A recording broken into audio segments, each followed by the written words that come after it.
तो नमस्कार दोस्तों, कैसे हैं आप सब। जय हो महाकाल। तो आज आपको मैं ये नहीं बोलने वाला कि आपका स्वागत है अपने चैनल पैशन विद म्यूजिक में, बिकॉज चेंज कर दिया यार हमने। बच्चों को फाइंड करने में दिक्कत हो रही थी, तो जितेंद्र सर म्यूजिक के नाम से चैनल किया है, तो इसे सब्सक्राइब करना मत भूलिएगा। आपका अपना चैनल है, आपके लिए अच्छी से अच्छी वीडियो बना करके मैं आता हूँ। तो तानपुरा आपका एक टॉपिक है जिसमें तानपुरे की विधि, स्ट्रक्चर और इंट्रोडक्शन। विधि मीन्स उसको मिलाने की विधि, तो वो मैं आपसे डिस्कस करने वाला हूँ। और वैसे तो आपके एग्जाम में ट्यूनिंग ऑफ तानपुरा ही आता है, लेकिन एमसीक्यूज में कुछ भी पूछ सकते हैं, इसलिए मैं आपको एक बार स्ट्रक्चर, इंट्रोडक्शन और ट्यूनिंग ऑफ तानपुरा करवाने चला हूँ। तो ये तानपुरा एक वाद्य है, जैसे आपने गिटार देखा होगा जिसमें 6 तारें होती हैं, ये तानपुरा इसमें 4 तारें होती हैं और जो पासा सा सा में मिलाई जाती हैं। तो आइए शुरू करते हैं, आगे सारी डिटेल में बताऊंगा आपको मैं। तो देखिए, तानपुरे का जो प्रयोग है ना, गायक अपनी प्रस्तुति देते हुए करता है। आजकल वादन में भी साथ लेकर के बैठते हैं, तो सितार वादन करता है तो उसमें भी आर्टिस्ट तानपुरे को साथ लेकर के बैठते हैं अपने शिष्यों के साथ, उनके शिष्य तानपुरा छेड़ लेते हैं। क्लासिकल सिंगिंग में ज़्यादातर इस इंस्ट्रूमेंट का प्रयोग किया जाता है। तो ओके, तो यह भारतीय शास्त्रीय संगीत का मुख्य आधार है। इसका प्राचीन नाम तंबूरा है। ऐसा माना जाता है कि इसका आविष्कार तुमरू नामक महर्षि थे, ठीक है, तुमरू नामक गंधर्व ने किया। कुछ लोग इसे एक तारा, एक तंत्री वाद्य का विकसित रूप मानते हैं। भी एक तार दो गति थी उसमें। ओके, तो आगे चल करके जैसे सुधार होने लगे तो उसमें 4 तारे होने लगी, उसका ही इसको विकसित रूप मानते हैं। और कई इसे वीणा का रूप भी मानते हैं। माँ सरस्वती के हाथ में आपने जो वीणा देखी हो, उसका रूप भी इसे माना जाता है। ओके, तो आगे बढ़ते हैं। तानपुरे से कोई सरगम या गीत नहीं निकाला जाता, बल्कि गायक इसके तारों को ना झंकृत करके, इनकी छेड़ करके अपना स्वर कायम कर लेते हैं। और तानपुरे की संगति से गायक को सापा स्वर मिलता रहता है, जिससे वह बेसुरा नहीं होता। तानपुरा होता कैसे, एक बार देख लो आप। ये देखिए आप, इस प्रकार से ये देखने के लिए आपके लिए सफिशिएंट है। तानपुरा होता है। ओके, और इसकी साउंड कैसे होती है वो भी मैं आपको सुना देता हूँ एक बार। तानपुरे की साउंड सुन लीजिए आप एक बार।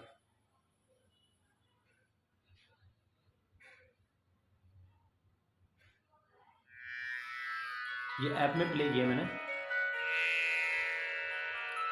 इस तरीके से साउंड होती है इसकी। बीच में फोन आ गया बच्चों। ये साउंड होती है तानपुरे की।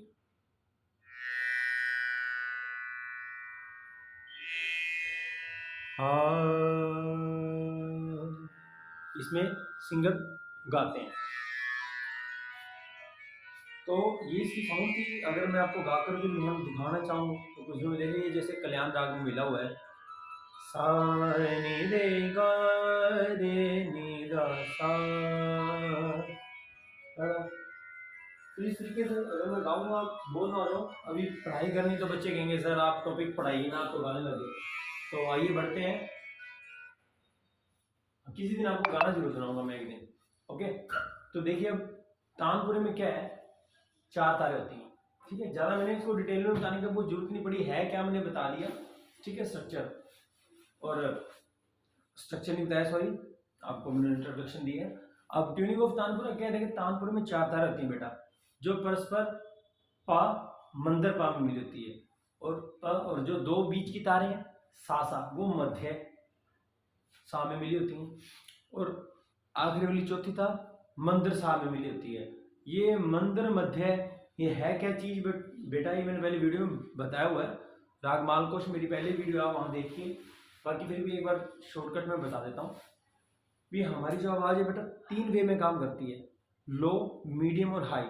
आप समझ रहे हो, लो, मीडियम, हाई। जैसे सा नी धा पा, ये नीचे की तरफ मंदर सप्तक जो लगा, सा रे गा मा पा धा नी, यहाँ तक मध्य सप्तक लगा। फिर सा रे गा मा पा धा नी सा, ये ऊपर वाला सा आ गया, ये तार सप्तक का। ओके, तो इस तरीके से अब आपको समझ आ गई होगी।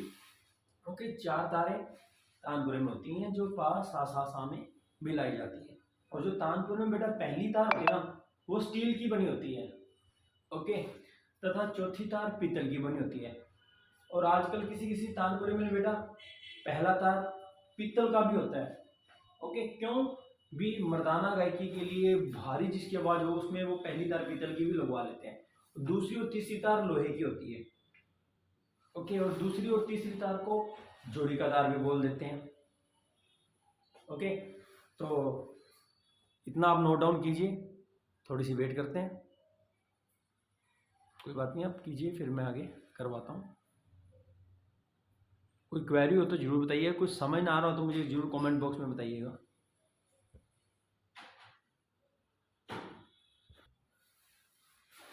लिख लिया होगा, आगे सिंपल ही है, बस थोड़ा सा ही रह गया था। भी तानपुरे में 4 तारें होती हैं, मैंने बताया आपको। पहली तार को ना मंदर सप्तक के 5 स्वर में मिलाते हैं। ओके, बता चुका हूँ क्या होता है मंदर मध्य तार। और जिन रागों में 5 स्वर वर्जित होता है बेटा, जैसे कि राग मालकोश में पा वर्जित है, उन रागों में पहली तार को ना तानपुरे की मंदर मा स्वर पर मिलाते हैं, जैसे राग मालकोश मालकोश। और जिन रागों में मोर और प दोनों स्वर वर्जित हों, उस दौरान पहली तार को बेटा मंदरनी में मिलाते हैं, जैसे राग मारवा और पूरिया। और तानपुरे ना 2 टाइप के होते हैं बेटा, मेल तानपुरा और फीमेल तानपुरा। कोई ज़्यादा डिफरेंस नहीं है। मेल तानपुरे की जो लंबाई है 140 सेंटीमीटर से लेकर 150 सेंटीमीटर तक होती है, और इसकी जो तारों की गूंज है ना काफ़ी प्रभावी होती है। मान लो पीतल की तार लगी होती है, उसकी आवाज़ गूंज ज़्यादा होगी, इस वजह से बनावट ऐसी होती है। और फीमेल तानपुरा में क्या होगा, फीमेल तानपुरे की बनावट ना थोड़ी सी अलग होती है इससे। इसकी जो लंबाई थोड़ी कम होती है, 120 से 130 सेंटीमीटर तक होती है, और इसके बाकी से ना मेल तानपुरे से थोड़े छोटे होते हैं। और डिफरेंस एक तो ये हो गया, और दूसरा डिफरेंस रहता है कि स्त्री की तानपुरे की जो पहली तार होगी ना वो लोहे की बनी होती है, बाकी सब सेम होता है। ओके, इतना नोट कीजिए, फिर आगे डिस्कस करते हैं इसका स्ट्रक्चर।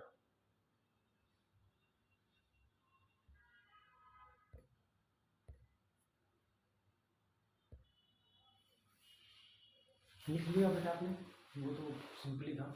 अब ये देखिए इसका स्ट्रक्चर है बेटा, इसमें तुम्बा, तबली, तारे, ब्रिज, जिसको घोड़च घोड़े भी बोल देते हैं, सूत, धागा, लंगोट, मोगरा, डांड, गुल्लू, अटी, तार, गहन, खूटियाँ, मनके, पत्तियाँ। बस उसके पार्ट्स है बेटा, नॉर्मल सी बात है। जैसे कोई भी इंस्ट्रूमेंट्स है उसके पार्ट है, वो किस किस चीज़ का बना है। मान लो कोई गाड़ी है, उसके क्या क्या पार्ट्स हैं, उसकी बॉडी होगी, उसका स्टीयरिंग होगा, उसके टायर हो गए। उसी तरीके से जैसे तानपुर है उसका क्या स्ट्रक्चर्स है वो बताया हुआ है। तो शुरू करते हैं। देखिए तुम्बा सबसे पहले क्या है, यह कद्दू नमक फल से बनाया जाता है। कोई ज़्यादा मत मारने की जरूरत है ही नहीं।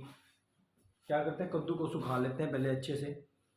सुखाने के बाद वो बीच में से जो खोखला हो जाता है उसको साफ करके पहले सुखा लेते हैं उसको, ठीक है। उसे अंदर से खोखला करके तुम्बा बनाया जाता है, ठीक है। आजकल संगीतकार तुम्बा बनाने के लिए कद्दू के साथ साथ लकड़ी एवं फाइबर का भी प्रयोग करते हैं। क्या करते हैं, उसको सुखाने के बाद बेटा उसको साइड में उसको पेंट कर लेते हैं, वो मजबूत हो जाता है थोड़ा, ठीक है। उसको पेंट से कर लिया मिला करके कुछ, तो बाहरी इसका मजबूत हो जाता है उसका बाहरी हिस्सा। और बीच का जो खोखलापन है ऊपर का हिस्सा काट करके फिर तबली को रख दिया जाता है। तबली यह लकड़ी की एक पतली फट्टी होती है जिसे तुम्बे को ढका जाता है। वही बात आ गई ना, देखो पतली सी फट्टी ली, तुम्बे को खोखला किया। अगर मैं खोखला करने की बात कहूँ तो समझ ही जाओगे आप यार। अब मेरे पास यहाँ कुछ था नहीं समझाने के लिए। अब सपोज करो कद्दू था, उसको खोखला कर लिया, खोखला कर लिया, उसके ऊपर ये सेंटर में खोखला है। अगर इसके ऊपर मैं कोई ढक्कन लगा दूँ, ये मैंने टिफ़िन उठाया हॉटकेस, इसके ऊपर ये मैंने ये फट्टी लगा दी। सपोज ये तो चौरस है, इसको गोल करना है। ओके, तो इससे क्या हुआ, तबली लगी और तुम्बा तैयार होगा ऊपर। उसके बाद आता है ब्रिज और घोड़च। जैसे कि मैंने आपको पिक्चर दिखाई दी, पिक्चर के अंदर अगर मैं बात करूँ, देखिए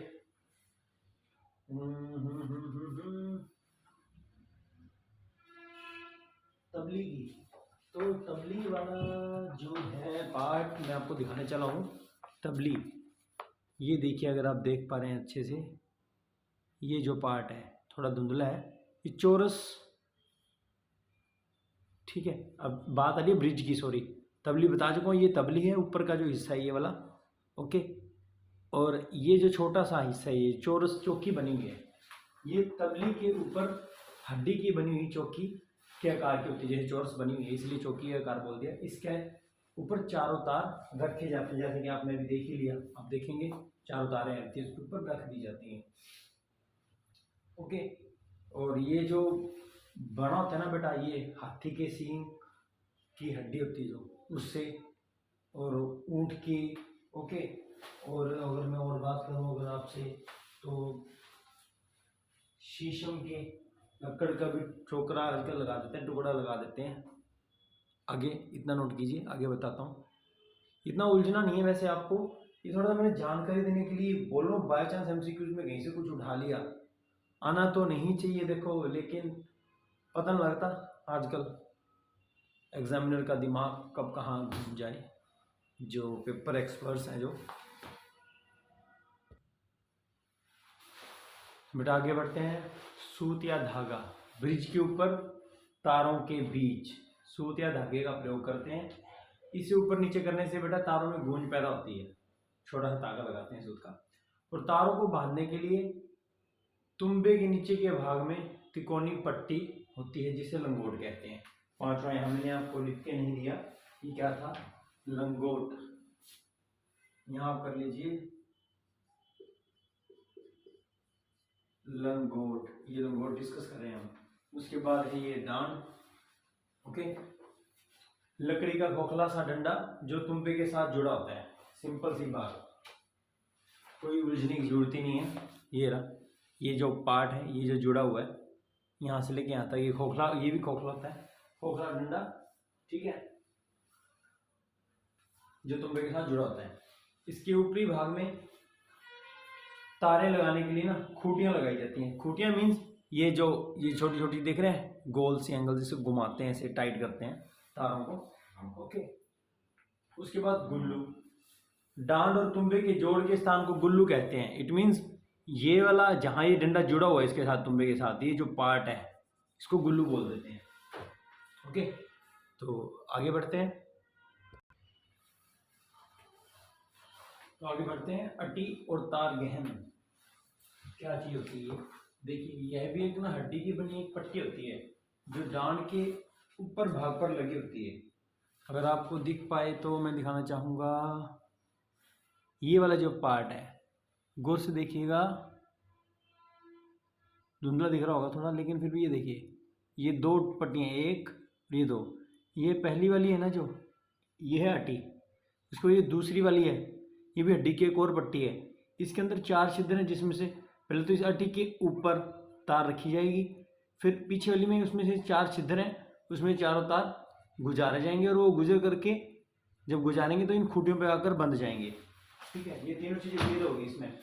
तो हड्डी की बनी पट्टी होती है जो डांड के ऊपरी भाग पर लगी होती है। तार गहन क्या होगा, अटी के बाद हड्डी की एक और पट्टी होती है जो मैंने आपको दिखाई, जिसमें चार छिद्र होते हैं। इन चारों छिद्रों से तार गुजारने को तार गहन बोल देते हैं। उसके बाद खूंटियाँ, उन जो तार गहन में से यानी कि जो तार निकल करके आएंगी जब, वो खूंटियों में बांध दी जाएंगी। खूंटियाँ भी आपने जो मैंने दिखाया था इसमें देख ही ली होंगी। ये देखिए, ये छोटी छोटी सी आपको अगर दिखाई दे तो, थोड़ा धुंधली आ रही है वीडियो यार। ये जो चार, 1 2 3 1 4, ये है खूंटियाँ जिन पर तारें बांधी जाती हैं, और ये लकड़ी की होती हैं, और इनकी संख्या 4 होती है बेटा। और इनका प्रयोग क्या है, तारों को स्वर में करने के लिए किया जाता है। अब आगे बढ़ते हैं। तो आगे आगे मन के, ये मोती के बने हुए होते हैं जो ब्रिज से लंगोट तक के चारों तारों में मन के प्रयोग जाते हैं। इनकी सहायता से स्वरों के सूक्ष्म मंत्र को ठीक कर लिया जाता है। ओके, अगर मैं बात करूं मन के कहाँ पे होंगे, तो मन के ये जो पार्ट है ना बेटा, यहाँ से लेके यहाँ तक, इनके बीच में ये मन के होंगे।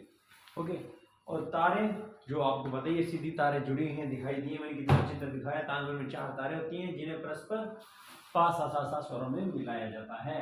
ओके, देन पत्तियां, तुम्बे के ऊपर सजावट के लिए यानी कि उसकी बाउंड्री पर बेटा पत्तियां लगा दी जाती हैं, जिसे श्रृंगार भी करना कहते हैं। तो बेटा ये था आपका टॉपिक तानपुरा, जिसमें मैंने आपको बताया स्ट्रक्चर क्या था, इसका सारा स्ट्रक्चर हमने डिस्कस किया, और ट्यूनिंग ऑफ तानपुरा हमने भी सीखा, इसमें क्या इसको मिलाने की विधि थी, सारा मैंने आपको बताया, और इसकी इंट्रोडक्शन भी कैसे इसका जन्म हुआ, क्या इसका कारण था। तो देखिए बेटा, आपको आशा है मुझे कि वीडियो पसंद आई होगी, तो ज़्यादा से ज़्यादा आप शेयर कीजिए, चैनल को लाइक कीजिए, सब्सक्राइब कीजिए, शेयर कीजिए, कमेंट कीजिए। और आज इस टॉपिक ने काफ़ी मुझे थका दिया, बहुत लंबा टॉपिक था ये, लेकिन मैंने इसको शॉर्ट में कर करके बार बार आपको करवाया। अदरवाइज अगर मैं लिख लिख के ऐसे चलता साथ में ना, तो बेटा ये वीडियो आपकी 1 से 1.5 घंटे की होने वाली थी, जिसे हमने मैक्सिमम 15 मिनट में आई थिंक कवर कर लिया होगा, इतना टाइम हुआ होगा।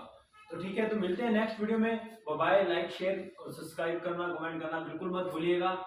और आपके एग्जाम से पहले 1 वीक पहले हम एक मैराथन लेकर के आएंगे, जिसमें मैं आपको कंप्लीट सिलेबस करवा दूंगा, जितना जल्दी हो सका, शॉर्ट टाइम में 2-3 आवर्स में, जितना जल्दी हो सका। और जिन बच्चों ने वो वीडियो 2 से 3 बार देख ली, तो समझिए उनकी एग्जाम की तैयारी हो गई। 30 आउट ऑफ 30 कहीं नहीं गए। बाय।